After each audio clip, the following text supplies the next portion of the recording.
So what's good, dude? Everything, honestly. Yeah. Been busy the last, 2 years here with my new role at Dunegrass and just having a blast. But, man, we've been working. Yeah, you guys are kind of all over the place. Yeah, we different from a lot of other cannabis retailers, our verticality is in tourism versus growing, processing, stuff like that. That's pretty prevalent in the industry, but ours is tourism, and people always look at us like, what does that even mean? And we go, we don't know either. Okay, I was going to say, if you could kind of that a little bit. I always tell people it's, the end goal here is to, normalize cannabis use and make it part of the landscape of tourism. When you think about especially Northern Michigan, Traverse City area, the wine tours, wineries, even the craft beer industry, you've got different places in the state that are destinations for those things. Mm-hmm. And working cannabis into that equation is kind of what we're trying to do. Using cannabis as I don't want to say augment, but just as another piece of that puzzle. That's what I always tell people is I'm building this puzzle. We're at Dunegrass, we're building this puzzle. We don't know what it looks like, and we don't know how many pieces there are, but as we find them, we're putting them together and it fits. So it's a lot of fun.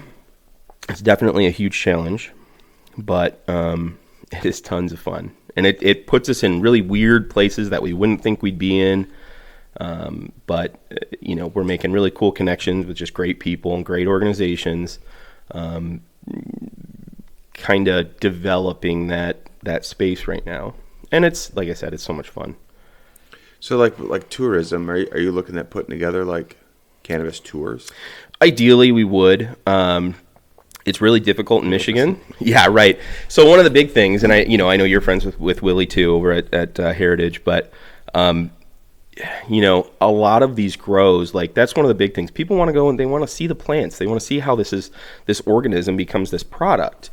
And a lot of growers don't necessarily want to have the public going in and out of their facility. You bring in mold spores and, things that can really damage the final product. Mm-hmm. So whereas it's pretty simple to do a brewery or a winery tour, it's very difficult to do a cannabis tour. There's not a lot of opportunities for it. You're pretty much limited to outdoor facilities like that. And a lot of them, if they've got so much going on, they can't handle a tour. So, but trying to find things that people are already doing, whether it's, a kayak float or something like that, and finding some way to augment that with a cannabis experience. This episode is brought to you by the Ramsdale Regional Center for the Arts. You can find them online at www.ramsdaletheater.org, or you can reach them by phone at 231-398-9770. Our friends over at the Ramsdale Regional Center for the Arts want to let you know about something that's going down on March 9th. It's their Irish Night, and the event kicks off with the spirited tunes of the Black House Monks, setting the perfect tone for a night filled with traditional medleys and contemporary twists. As the spotlight intensifies, the main act takes center stage with the renowned Kennedy's Kitchen. Known for their captivating performances and soul-stirring Irish repertoire, Kennedy's Kitchen promises to deliver an unforgettable experience for all music enthusiasts. The music starts at 6 p.m., so check the website for the ticketing information. That's www.ramsdaletheater.org. This episode is brought to you by Northern Spice Company, located at 378 River Street, Manistee, Michigan. You can contact them at 231-299-7492 or at spices@northernspiceco.com. Listen, folks, are you the type of person that just grinds in the kitchen trying to make a top-shelf culinary experience for your loved ones? You're in the kitchen trying to make the best meatloaf, the best pot of chili, the absolute best pot of goulash. Where are you getting your spices? That's what I want to know. Where are you getting your spices? You're going to put all that hard work into making something that is an absolute masterpiece for your family, but you're going to skimp on the spices? What? Look, if you're buying your spices at the supermarket, I'm sorry. I feel sorry for your family. Because what could have been an amazing meal didn't quite come out the way you wanted it to, did it? But if you shopped at Northern Spice Company in Manistee, they make everything on site. They mix all their own spices. This stuff is there's no added preservatives, nothing extra added in other than the spice. Hey, you don't know where your spices are coming from when you pick them up off the shelf at Walmart. There could be wood chips in there for all you know. Not from Northern Spice Company. Use their Simple 3. I put that shit on everything. Sea salt, fresh ground black pepper, fresh ground roasted garlic. One stop. Sprinkle that on. Mwah. They have a steak season called Manistee Steak Seasoning, a holy hamburger, the Simple 3 like I already talked about, the pure maple sugar barbecue rub, the 1871 pork and poultry barbecue rub. I could go on and on. Hey, and don't skimp on the international seasonings either. No salt Italian seasoning, Saison seasoning, Italian seasoning with rosemary, and Greek seasoning. They also have a wide array of no salt choices, sauces, salsas, and syrups. Oh, but that's not all. They have one of the largest selections of teas in the county. Chamomile, Earl Grey, peach decaf, Italian breakfast. You want chai tea? They got that too. Ever heard of mango black tea? Neither have I. Spice Company's got it. How about a little Irish breakfast? They got that too. How about a little white chai? Yeah, it can keep going and going, folks. Northern Spice Company has all that you need to spice up your life and to warm yourself up with a little tea. Check them out, folks. Again, that's Northern Spice Company at 378 River Street, Manistee, Michigan. You can check them out at northernspiceco.com, or you can contact them at 231-299-7492, or send them a little love letter at spices@northernspiceco.com. Spice up your life. Is kind of what we're doing. You know, we've been doing Hoxeyville Music Festival for the past few years. And my guy Dylan loves that festival. Oh, it's so much fun. Yeah. And I had so many people that... Never been, but I've heard that it's pretty awesome. It's a great time. I mean, you get, 3,000 people, Nuts. 4,000 people together, and everybody's just... The vibes are fantastic. And then we add that, regulated cannabis component to it, and the vibes just go to the next level. I mean, sure. It's you go from everybody's having a good time to everybody's having a great time. And it's just a lot of fun. It really is. But finding those, what experiences, just like I like to say, beer and wine pair great with with food. We're trying to find ways that cannabis pairs with experiences. Obviously, not every experience is fit for that. Sure. We're not going to say, hey, we're going to do a ATV trip or something like that. It's not going to happen, right? Like, yeah. There's certain things we're not going to tell people is a good idea, but just finding those different experiences and making those connections with different businesses. We've been doing this series on local businesses on our social medias right now. Finding those different partners that are cool to work with, that see things the same way we do as far as cannabis goes, and developing those relationships is really what we're working on right now. Yeah, I'd love to talk to you more, probably off camera too, about maybe building a relationship with my company, Nomi. Yeah. Because I think that really translates well with what you're trying to do here in northern Michigan in particular. And you're working mostly in Marquette now, I'm right? mostly in Marquette right now, yeah. I keep trying to get down here more to Nobody's going to hate you for I know, right? Stay up in Marquette. Dude. Yeah, it is hard to get back south of the bridge. There's so much going on up there, especially with like the race scene with mountain biking and cycling and stuff. It's tons of fun, but getting into and talking to different business owners and people that have different organizations, especially economic development, tourism, the destination marketing organizations. Is something we're really pretty hyper focused on lately, in addition to our new store in Traverse City. But we've just been firing on all cylinders lately. No, I think it works really well. Your guys' look, curb appeal for starters is it's one of the best that I've seen. Well, thank you. Yeah, well, I mean, you could definitely tell that it's a curated look. Yeah, and I like it. The merch looks good. It gives off a vibe of I don't know what the word is I'm looking for, but what you're trying to do, what I think you're trying to do, and how it looks is it's a little bit you're creating a destination. Correct. Yeah, the branding has all been very intentional, and we hear it all the time. Our frontline staff hear it all the time. They're like, in several of our markets, we didn't know that you guys are a cannabis company because we don't have cannabis on the sign. There's no branding that really says cannabis or weed or pot or anything. We never have fan leaves on our windows, and it's. I was just talking with some friends of mine about this weekend. We don't need to do it.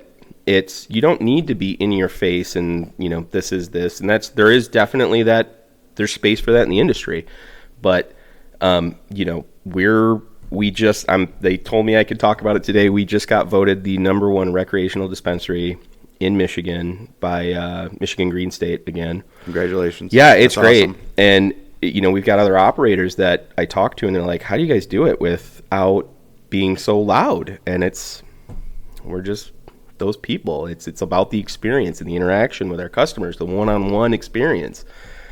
And it works. There's a lot of other great operators, and they're starting to kind of figure that out as well. So it's definitely an interesting balancing act.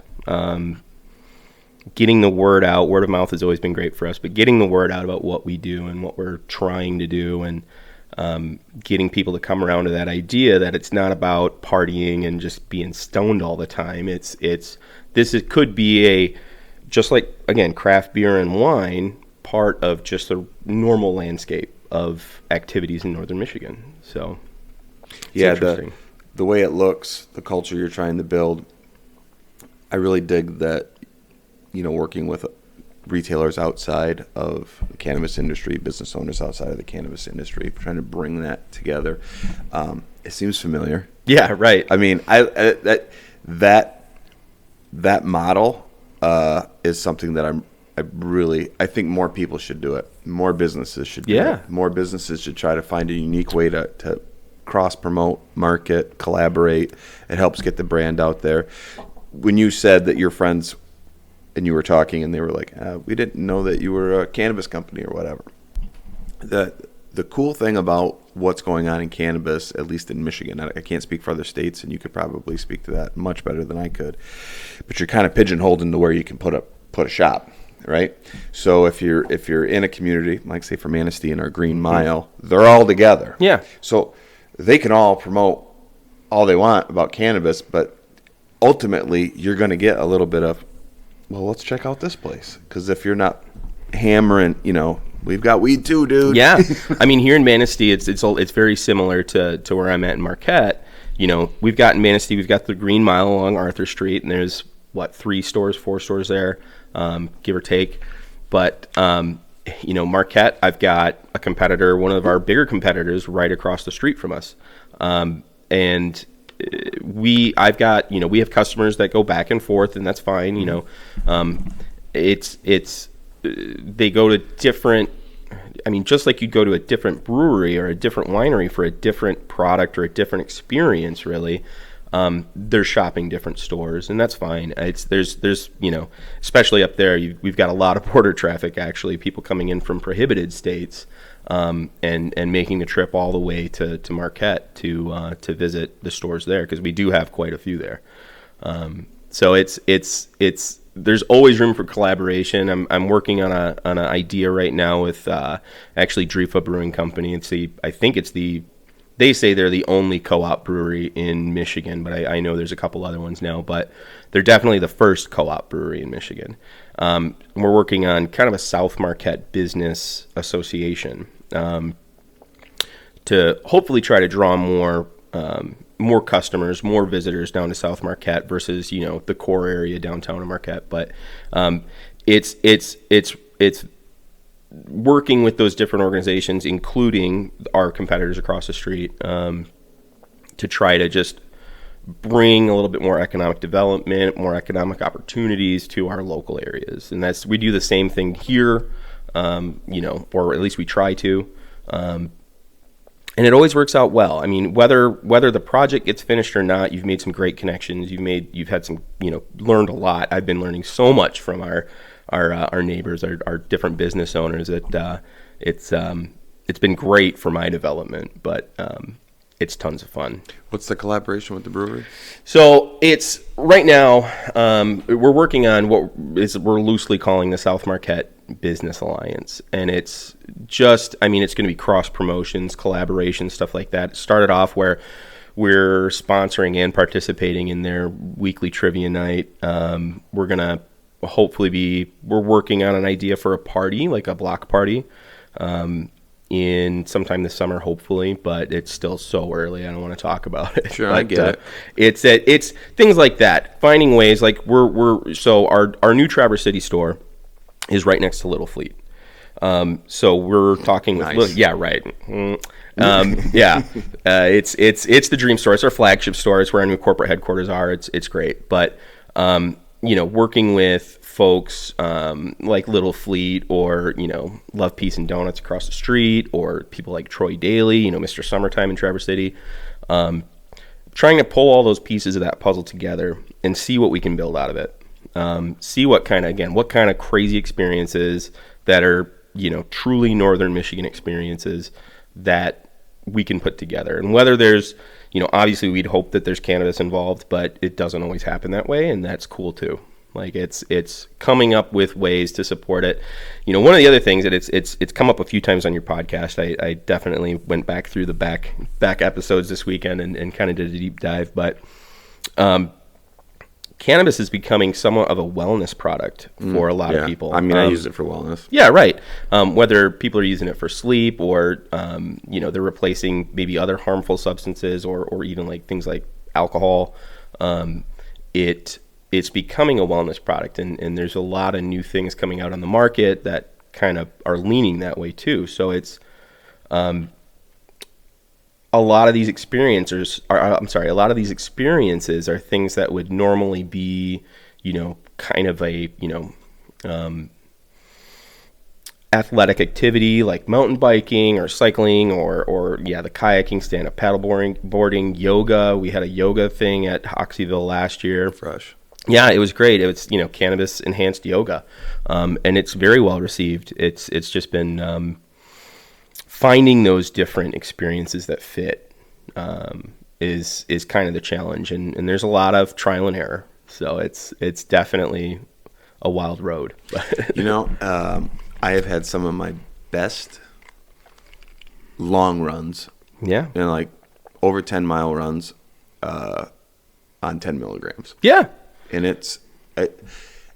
I'm not out there like high as fuck. I just feel good. Yeah. You know what I mean? Yeah. Everything just feels a little bit better, a little bit looser, and muscles are a little bit a little bit more responsive, Yeah. stuff like that. And it's not for everybody. Right. That's for sure. There's people that they're going to try, cannabis edible or something like that, and they're not going to have a great time, and that's fine. It's different for everybody. Everybody's bodies, everybody's systems are a little bit different.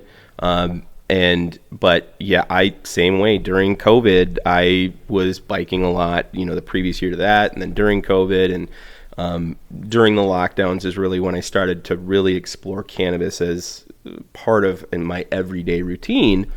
And I found that it made me more creative, on the wellness side. Yeah. I, dose myself up a little bit and go out to the garden and do all the things I wanted to do in my garden. And, had a great time doing it, and I always felt a lot better after than really hitting a workout or something like that before then.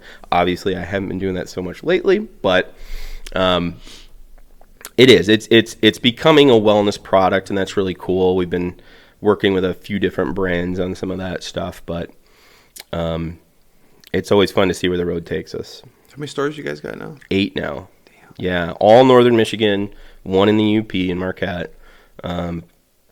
Mostly just on the west side of the state, but we're always looking to see where where the next opportunity pops up. It's we've been hot and heavy on expansion phase from the first store here in Manistee all the way to our flagship store in Traverse City.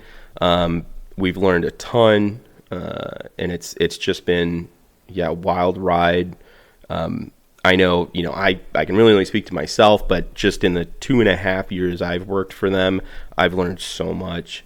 And it's watching that growth and seeing how our owners, my bosses, kind of navigate these things. And it's great because they're very open about how these things work. They like, our kind of core staff there. A lot of them have been there for a long time, especially our locals here in Manistee. Like, a lot of those folks have been with the company since they started. You got some good ones there, dude. Yeah, we do. I mean, Ryan and Lucas and Lucas is the man. Rebecca, everybody on the Manistee crew is just fantastic. Everybody on all the crews are fantastic. But there's definitely I'm a homer, though. I'm not from Manistee originally, but I spent a lot of time here in my early teens and through my 20s, and it's always like coming home. But it's I lost my train of thought on that one, but that's all right. You're kind of going down through the growth a little bit. I was going to ask you though, because you brought them up briefly but didn't name them. Can you talk about the owners? Yeah, the Piedmont family. Yeah, they're Traverse City locals. They've done a lot of different things, but they're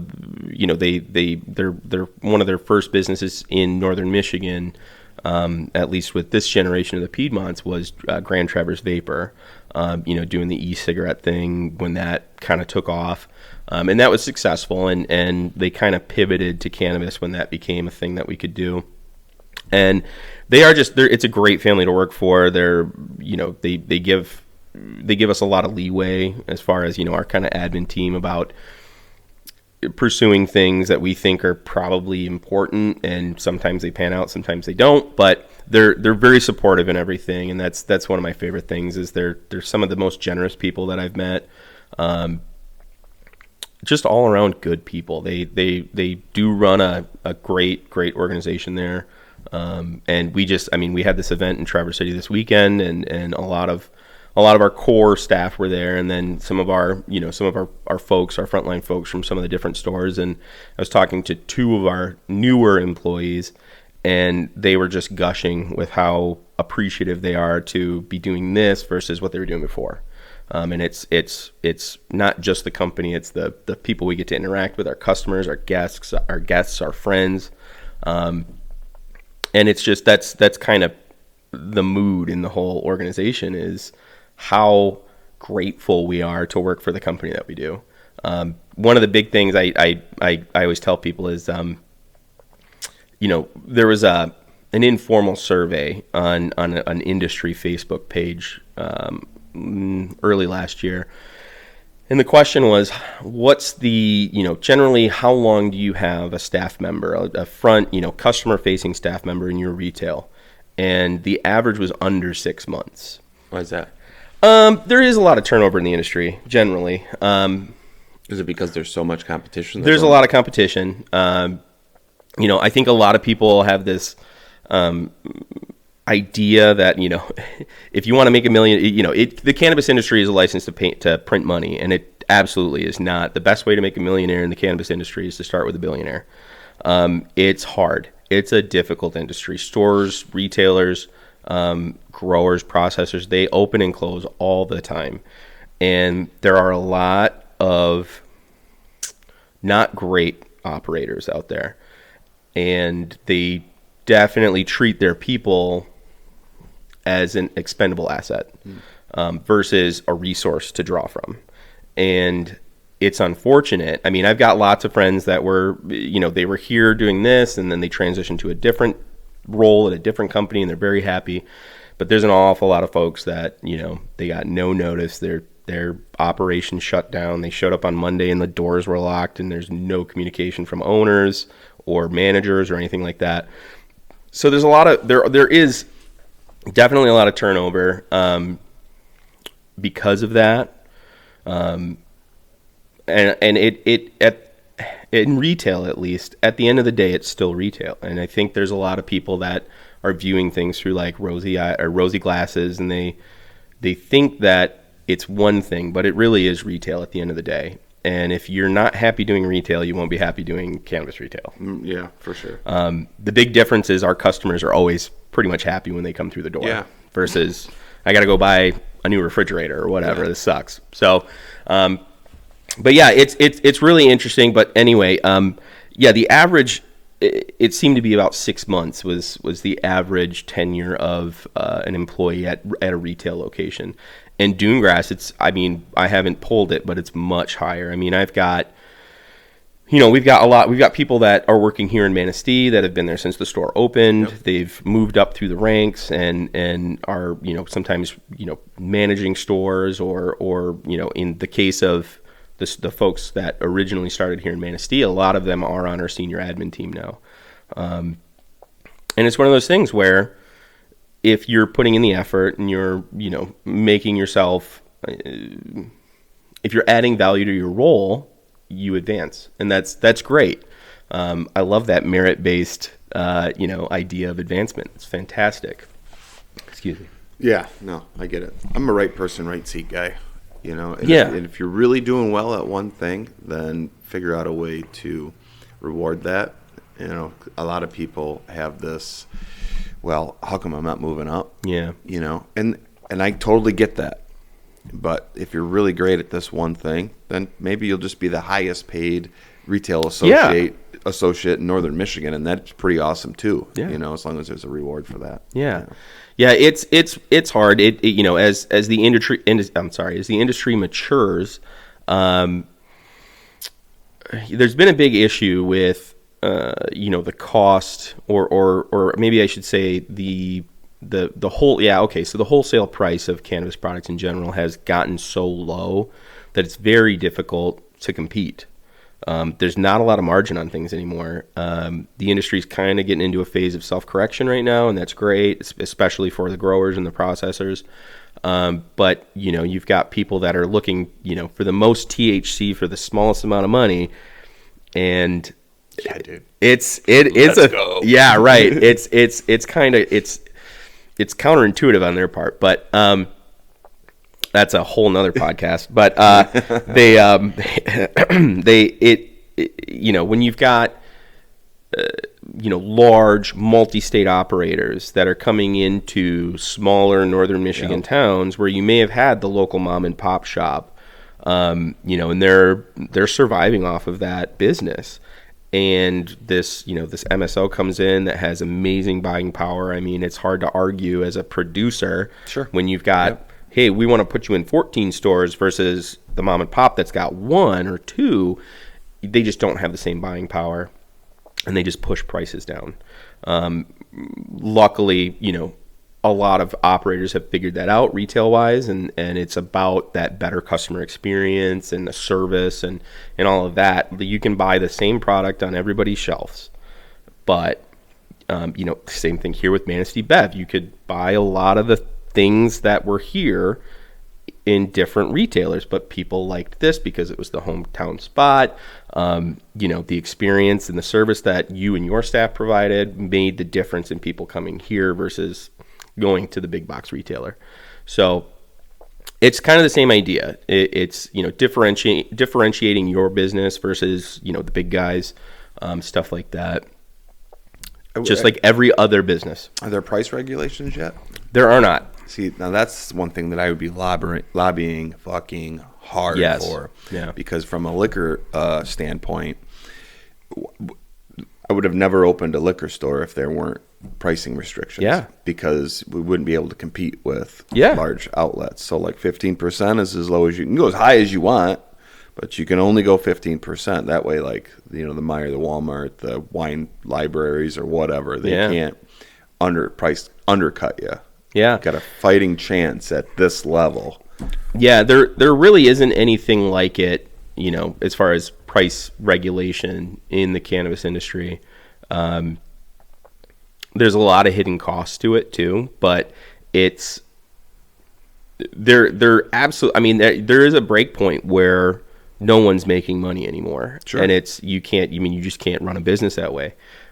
There's been, unfortunately, a lot of great, especially on the cultivation side, great owners, great farmers that unfortunately couldn't make ends meet doing it. And they've had to either sell out or just close. And it's a shame because a lot of those were, people that have probably been involved with the industry before it was regulated. Yeah, gunslinging days. Yeah, back in the Wild West. I don't like to say the black market. I call it the legacy market. Yep.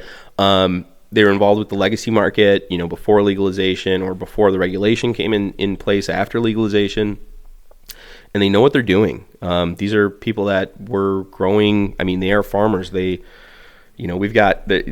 talk to their plants. They play music for them. They're all organic and all doing everything the right way to make that finished product the best it could possibly be, because they really do care about it, and they care about folks that are using cannabis for therapeutic reasons or whatever.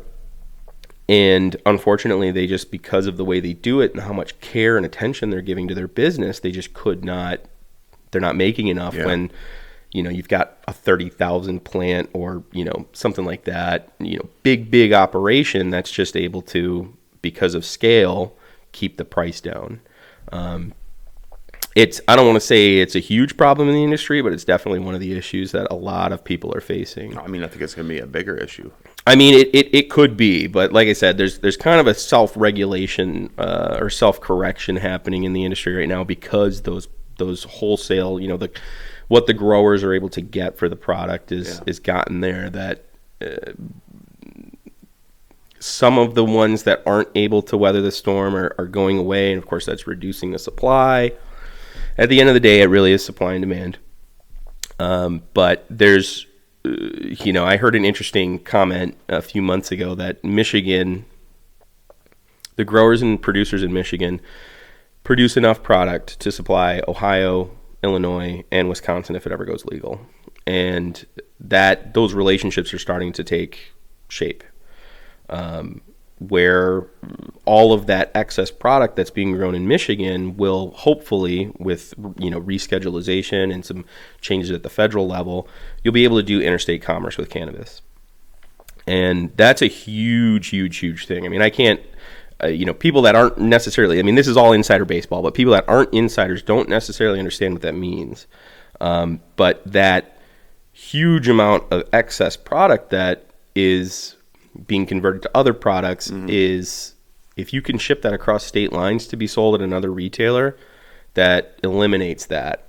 Prices start to come back up. People can continue to develop their businesses, hopefully keep them open, keep people employed, stuff like that. So at the end of the day, if that all happens, the price of your bag of gummies is probably going to go up $3 or $4, but we're giving a living wage to more people. And especially in northern Michigan, that's huge.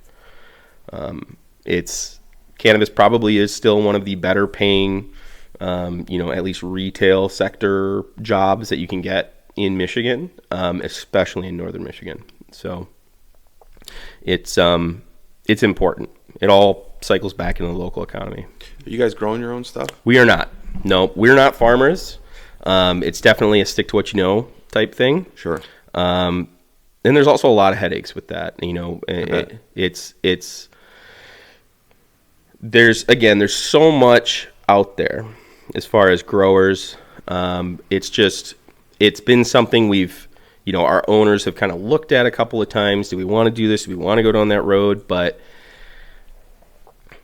I personally, not speaking for anybody in the company, it's not something I would, unless you have to love it. You have to love it. You have to love being on the farm. You have to love caring for these plants. Otherwise, you're not doing it. It's just not. Well, how does that affect your cost to retail? So there is definitely, I mean, if you can, it's going to be a function of how tight you can run that grow operation as far as controlling your costs and everything. Mm-hmm. If you can keep your costs down, then your product that you're growing and then moving over to your retail, it could be a lower cost product. In a lot of instances, that is the case, but I know of quite a few where it's not. Luckily, for a lot of those retailers that are vertically integrated with a processor or a grow, they try to find a niche. You know, we only do this type of product. We only do really high quality products, stuff like that. Where if you're just growing flower to sell bulk flower, and it's just like all of the rest of the bulk flower out there, why did you do it? Right. You can right now, at least right now, you can often source product for cheaper than you could grow it. And it's economy of scale. So let me ask you something. Yeah. I want your honest opinion. I'll try. Well, and also maybe a little more education on my end, because when I was younger, you know, everybody had a guy. Yeah. And regardless of the cost or whatever, but I could get some weed and even pre-rolled stuff. Yeah. If I trusted the person, I'd get a pre-roll. Even back then, I was like, yeah, I'll take a pre-roll. But the level of my high has never been as high as it's been purchasing legal weed. Sure. And sometimes I think, so you're a beer guy. Yeah. This is a conversation that I've had with Andy at Starving Harvest. Nice. Hey, dude, how come your 10% beer tastes like a 5.5? You can't do that. I need that beer to taste like a 10. It's a warning, right? Like that tells me. Like you take a sip of that one and you go, oh, I'm going to sip this one. I know he fucking hates it when I bring that up because his beers are so goddamn good. Yes. But like a 10% beer that feels like a concession, and then all of a sudden I'm done. Yeah. It's the same thing with legal weed lately. It feels like that to me. And I've had conversations with dudes that are even older than me that are like, man, you know, that they still recreate. But they definitely have to figure out a way to dial it back because it's not like it used to be. Correct. So go back to before it was legal. Like, I don't know how many years ago that was up here. To say 10 years. You go 10 years to today. You know, the difference is just... why do you think that is? What's your opinion on it? And do you think it's going to get... So there's a lot of variables in that. There's a ton. And you know, anytime you get into this conversation, I always have to, there's the caveat that everybody's different. Your physiology is different. The effects that you feel can be influenced so much in what you ate that day. If you've eaten, I mean, just similar to drinking alcohol, like don't drink on an empty stomach. Cannabis is a little different because you can totally, I mean, you'd be fine. But there's the cannabis that generally you're buying in a dispensary these days is very different to especially like the 70s, 80s, early 90s for a lot of reasons.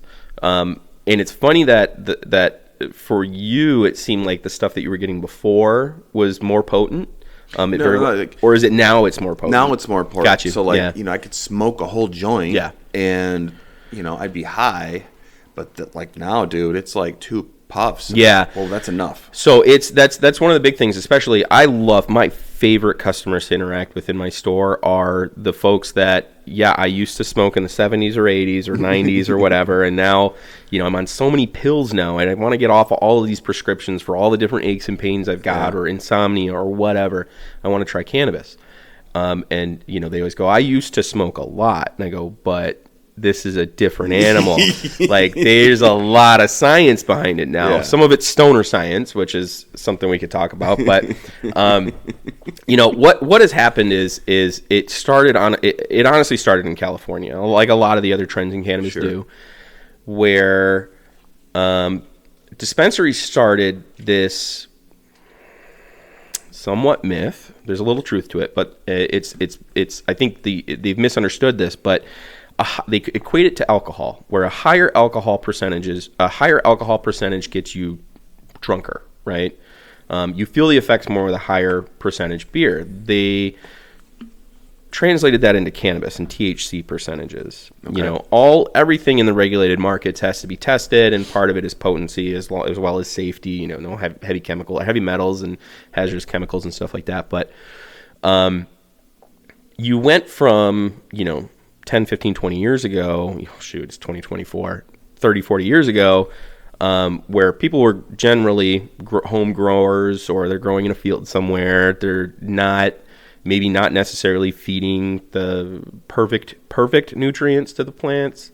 And the commercial growing, at the end of the day, it's a business. So what they want to do is they want to maximize the yield on that plant. Part of how they did that is to crossbreed different strains where they've got this plant yields very high, and this plant has great effects. We're going to cross them so we get maybe not as great effects, but we get a much higher yield, or maybe it grows faster. It's just the economy of growing. In California, it became higher THC equals we can get more money for it.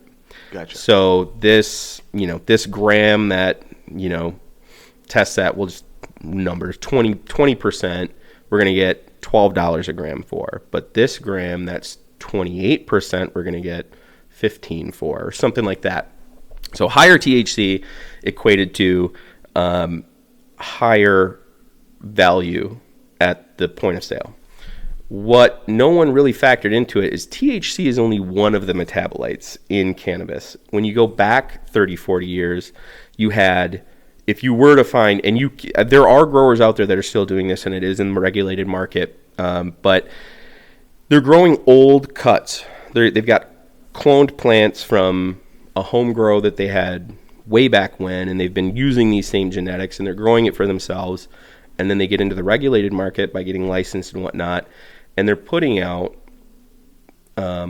flower that's going to test lower, but it has higher levels of those other cannabinoids, the secondary cannabinoids, terpenes, or what I like to call secondary metabolites. But all of those things will shape that high. And in my experience and a lot of other people's experience, that more whole plant that has the higher, a little bit lower THC percentages, but higher CBD, CBG, decent, 2 to 4% terpene tests if the producer even bothered to get them tested. You have a much fuller experience, and you do feel higher with that type of product versus, your 32, well, maybe not a 32%, but, a 28% THC, 0.02% CBD flower that you generally find on store shelves at any dispensary.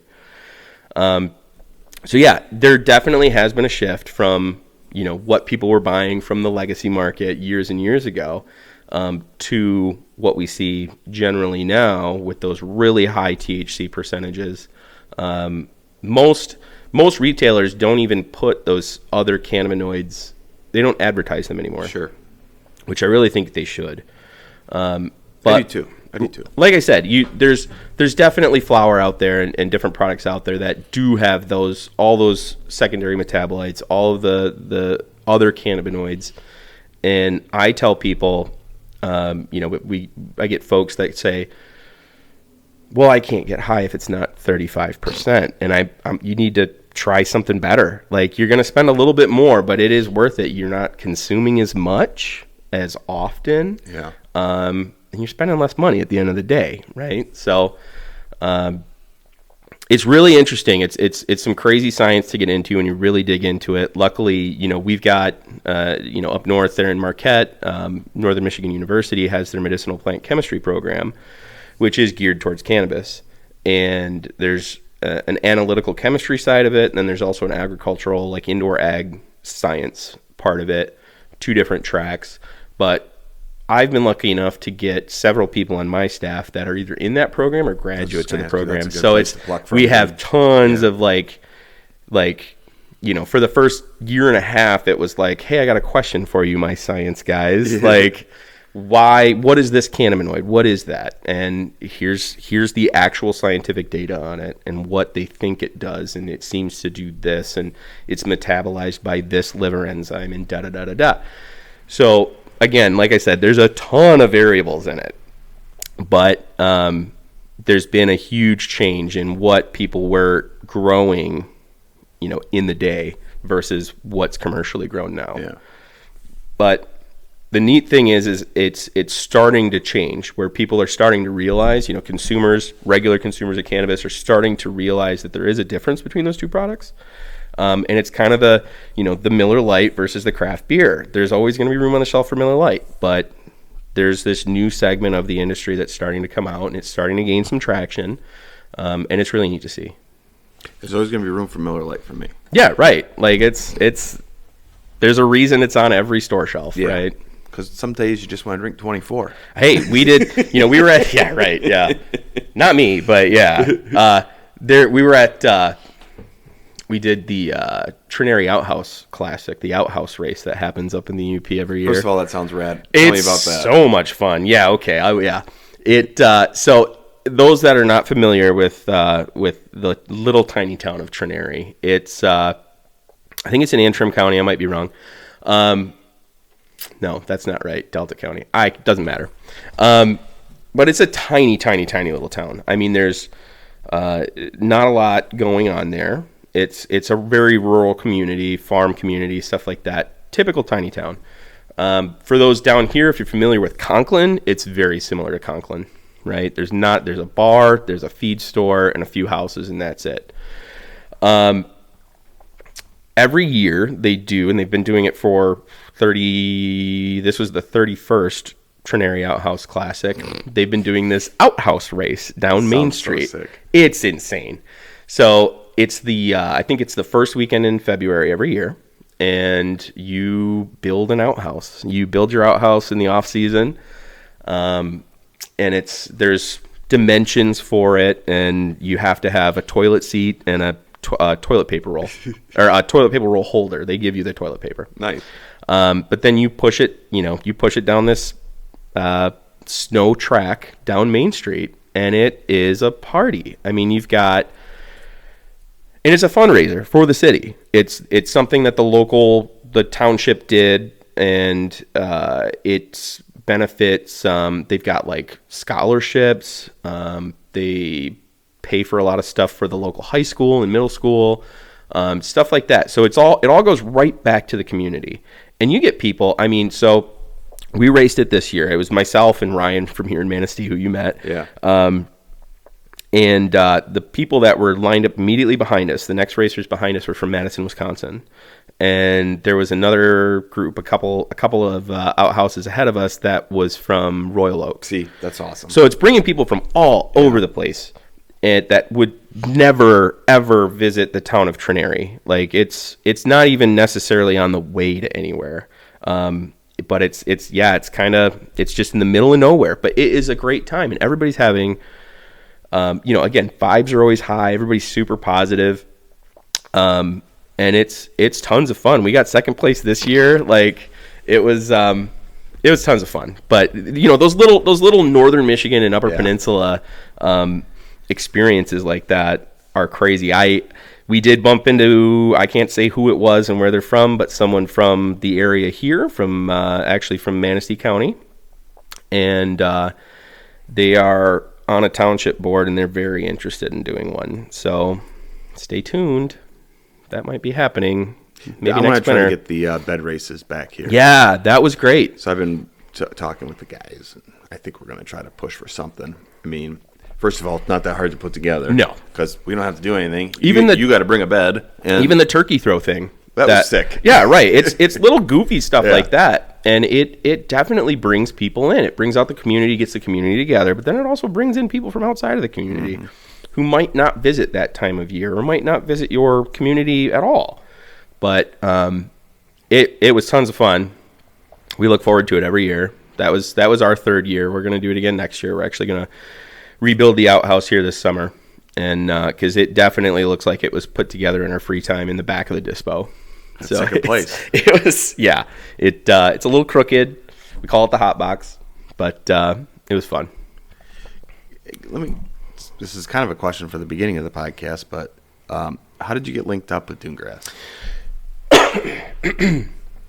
So it's kind of a long story, but we got nothing but time. But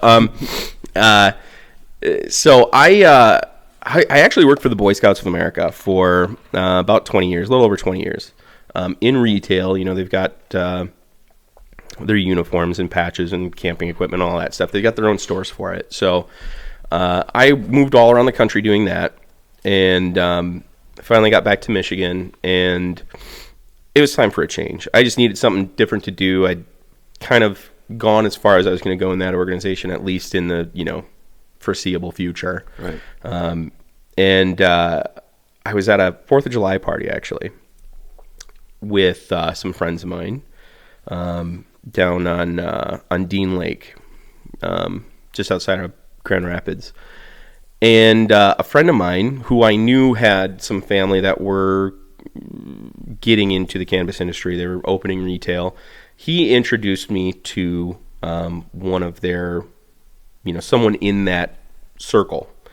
And, I talked to him for a little while at the party, and he said, send me all your info. I'll send it along to the boys, the Piedmonts. And so I did that, and I think a year and a half went by where I didn't hear a thing. And I finally got an email one day from one of the boys, and he said, yeah, we're working on this store in the Upper Peninsula, and we're looking for someone that we could put into that role. It's going to expand into doing several different things, hopefully. And probably 2 or 3 months later, I finally got to meet them, and we did a little interview type thing. And maybe a couple of weeks after that, they gave me a call and offered me a job, and it's been a wild ride since then. I think my last day with the Boy Scouts was June 1st, maybe. And my first day with Dunegrass was June 2nd. So it, packed up everything in GR and moved to Marquette. And it was kind of interesting because it, we were building out that store. So we had kind of an Airbnb that we were staying at, and, different people were rotating through as we built out that store. And I was the one that was there for most of the time. But it was great because it gave me the opportunity to kind of get the lay of the land. Yeah. I ended up buying a house just outside of town, it's been so much fun. Now I'm involved with the DDA in my tiny little town of 8,000. Good job. It's been just a fantastic opportunity. I mean, I always wanted to be in the UP for, quite a while. It was where, if I wasn't here, I'm in my free time, if I wasn't in Manistee, I was in the UP. Yeah, so I did I went back in time through your Instagram. Yeah. Because that's really where you and I met. Yeah. I was like, who the fuck is this Zip Zero Zilch guy? A few years ago. And then made the connection, because I know your mom and dad. Yeah. And but anyhow, looking back through it, because I had this question I've been meaning to ask you for a while. Were you in the military or? I was. Okay. It's not something I talk about a lot. I don't talk about my experience. Yeah, it's. But I bring it up because I didn't know about the Boy Scout thing, but I did enjoy watching a lot of your camping, backcamping, yeah. backpacking, your survivalist almost kind of.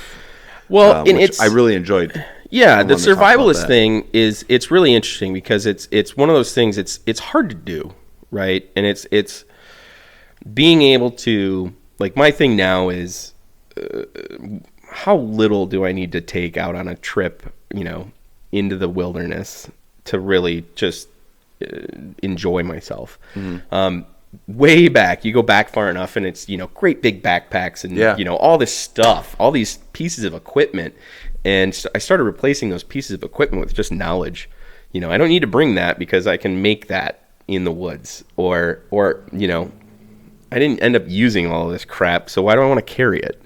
Stuff like that. So it's I like it because getting out there into the wild spaces, like Nordhaus Dunes is my happy place, right? Yeah, like, it's fresh. I get way off trail out in the dunes and just get lost, and it's great. But you go out there and, I'll bring very little water because, of course, we've got Lake Michigan, but then figuring out how to get the water out of the lake and get it purified and usable, stuff like that. It's a challenge. I love it. I don't get to do near enough of it anymore, but hopefully, my partner Hannah and I, we've got some plans for this summer to do a lot of backpacking. So hopefully we can get into it this summer. We've been so busy. She has a new role with a new company, and hopefully this year is the year we get to get out and enjoy it. So. You get into that kind of shit when you were younger, or was that from the military? It was definitely before the military. I mean, we grew up camping. The family, some of my earliest memories, honestly, are camping in like irons along the river. And it was just boondocking. I mean, it wasn't campsites in a campground. And it was my parents and all of their friends and all of their kids. So some of my earliest memories are me and my earliest friends running through the woods, playing with acorns, hitting each other with sticks, stuff like that. And it definitely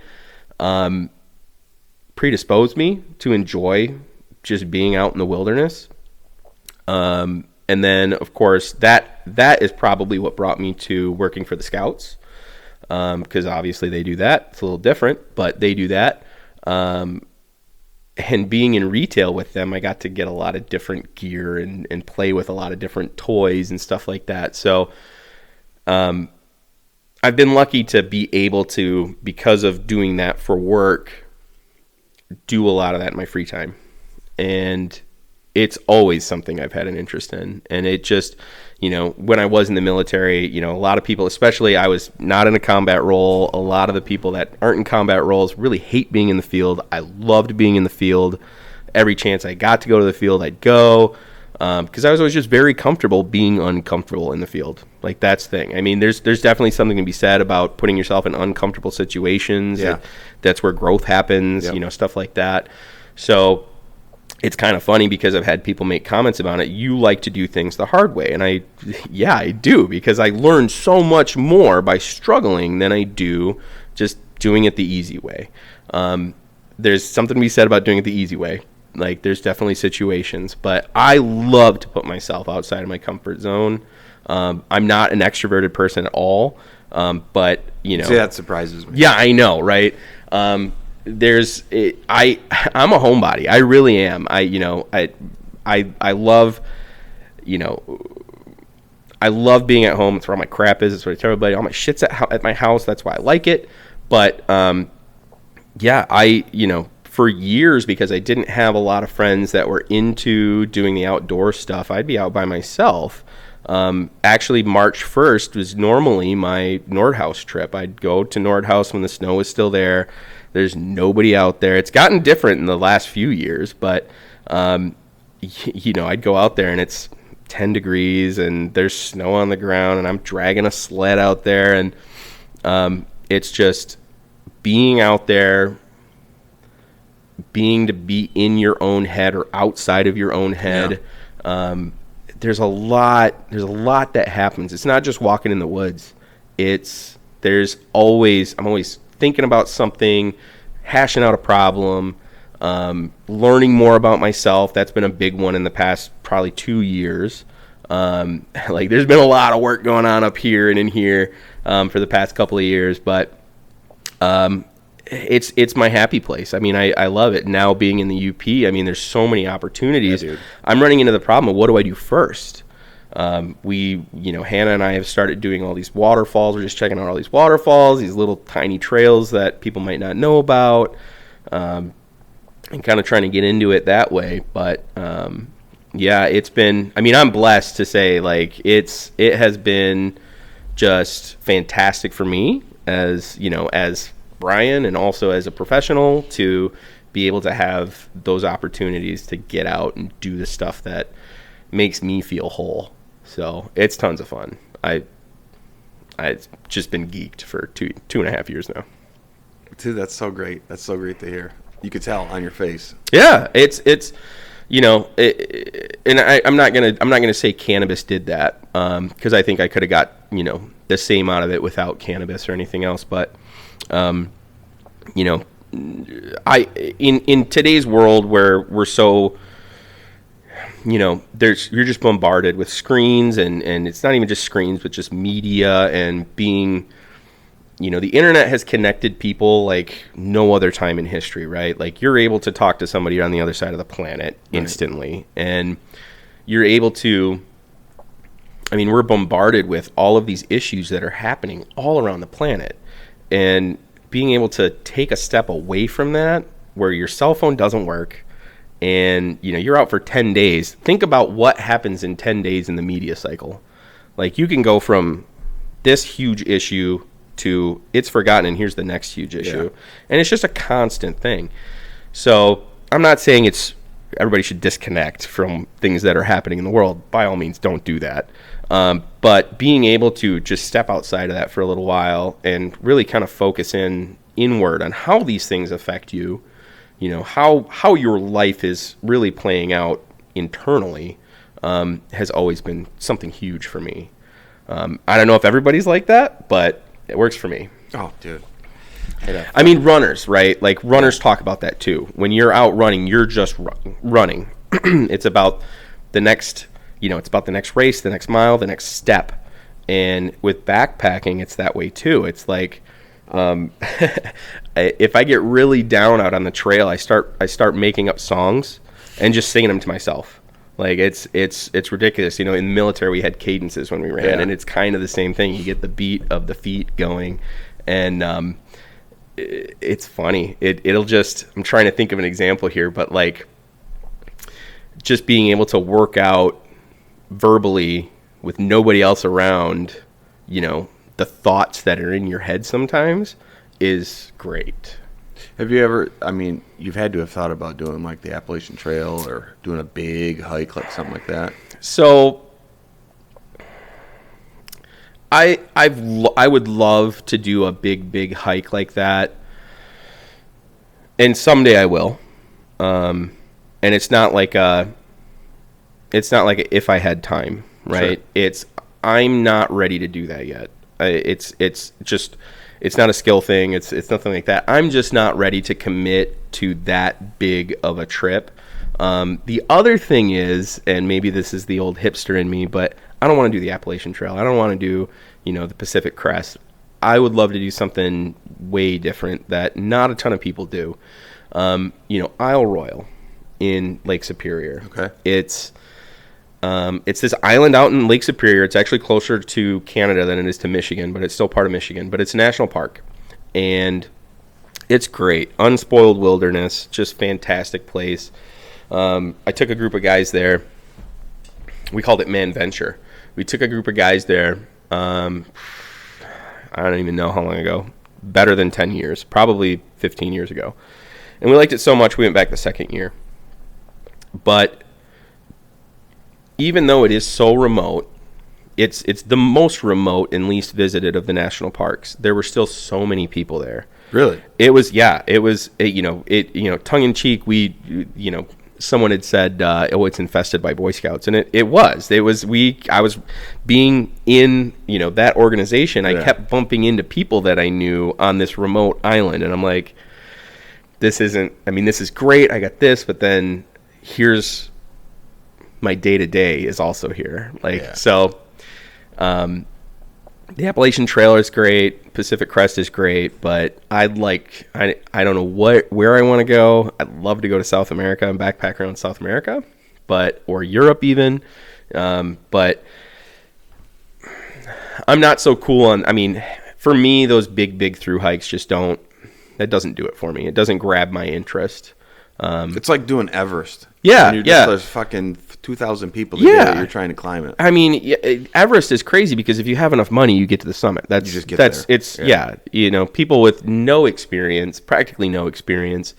If you got deep enough pockets, you can get there. And it's cool. There's something to be said about it. It's an accomplishment either way, but tons of people die on Everest. I could walk up and down Hill Road 1,000 times and call it good. Right, exactly, yeah. It's getting into those places where I can, be alone with my thoughts or with a small group of like-minded people with, who are getting out of it similar to what I'm getting out of it is more what I'm into. I was involved with this organization for a while, the Fortune Bay expedition team.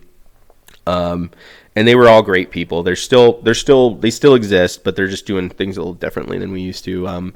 But we used to, it's one of these things where, Manitou Islands are great. We're never going. Or if we go, we're going to do it crazy. So they kayaked there before, and And there's a whole story. There were water spouts that day. Like it was crazy. But they kayaked out there and spent a couple days on the island. You know, we went to St. Helena Island in northern Lake Michigan, and it's basically off limits to anybody that's not, you know, a member of the Michigan Lighthouse Keepers Association. Really? Yeah, and it was kind of neat because they had actually reached out to us about doing some work on the island in exchange for being able to go there, and we did like an invasive species study and a couple other things I can't remember. It's been a while now, but those experiences that not everybody gets, I guess maybe rank a little higher for me than other things. And it's and having to do the work to be able to do it is something I think is really cool. Because again, I learned way more than I ever wanted to know about invasive species. I think we were doing garlic mustard. And then there was also something, I think it was blue herons. Maybe. Fucking garlic mustard's everywhere. Dude, it's everywhere. It's everywhere, dude. I don't think we found any on the island though, so that was cool. Yeah. But lots of poison ivy. But just being able to kind of have these unique experiences has been a lot of fun for me. And like I said, I always get so much out of it, way more than the effort is warranting. Well, to bring it back around to like Dunegrass, it seems like they're really, they have a nice way of allowing you to continue this outdoor rec with. Yeah, it's tie in with the business. Yeah, we've been throwing around the idea of maybe like sort of an outward bound type experience. We've definitely talked about river floats, stuff like that. We are going to be doing some social media content on some local hiking trails here, local to Manistee, coming up sometime this summer. So being able to, dovetail those two passions is tons of fun. It's rewarding. I love it. Yeah. Nice. Yeah. Dude, thanks for coming on. Thanks for having me. This is awesome. We got to do this again. Yeah. We have to say happy birthday to my dad, though. I know this will come out after his birthday, but his birthday's today. Is he going to listen to it? He will. Because this is what a podcast is, Tom. Yeah. This is it. It's easy. You just talk simple to James. I know you've done it. He's got a mountain of stories, I'm sure. He does. Yeah, they're on their way back from vacation right now. I don't know how you take a vacation from retirement, but yeah. Hey. But it's his birthday. Happy birthday, Dad. Happy birthday, Tom Buchanan. We're still going to get him on the podcast. I hope I'm working on it. I hope so. Some of my text messages with him are like, the first one was like, what is a podcast? Yeah. He's. I mean, they barely have internet at their house, so it's kind of a foreign thing to him. But I think he'll see this and hopefully. I hope so. He's got crazy stories. He's got so much experience in craft beer. It's fantastic to listen to him talk. Yeah. So he's a unique human being, and I see a lot of him and you, and your mom especially.